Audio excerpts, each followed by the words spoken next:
نویان درج ہے اس کا تعلق چنگیز خان کے ایک مشہور جرنیل جابے خان کے قبیلے سے بتایا جاتا ہے۔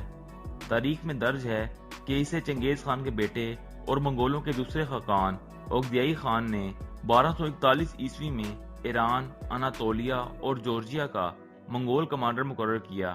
اناتولیا کا کمانڈر مقرر ہوتے ہی نویان نے سلجوکیوں پر کئی حملے کیے اور ان کے کئی علاقوں پر قبضہ کر لیا۔ دوستوں، 1243 عیسوی میں لڑی جانے والی کوزداق کی لڑائی میں منگول فوج کا کمانڈر یہی نویان تھا۔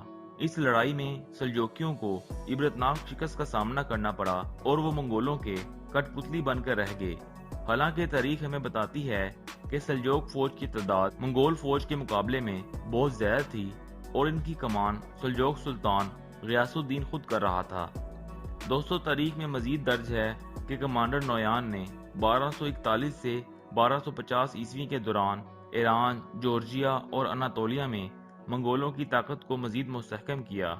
نویان ہلاکو خان کی سربراہی میں بغداد پر حملہ آور ہونے والی فوج کے ایک دستے کا کمانڈر بھی تھا۔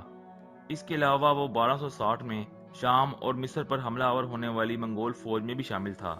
دوستو، تاریخ میں نویان کا آخری ذکر مصر پر حملہ آور ہونے والی فوج کے ساتھ ملتا ہے۔ اس کے بعد نویان کے ساتھ کیا ہوا یہ تاریخ سے واضح نہیں، لیکن مشہور مسلم تاریخ دان راشد الدین کے مطابق اسے ہلاکو خان نے قتل کروا دیا، کیونکہ اس کے مطابق نویان ہلاکو خان کی الخانی سلطنت پر براقے خان کا حملہ روکنے میں ناکام رہا تھا اور ہلاکو خان اس بات پر نویان سے سخت ناراض تھا۔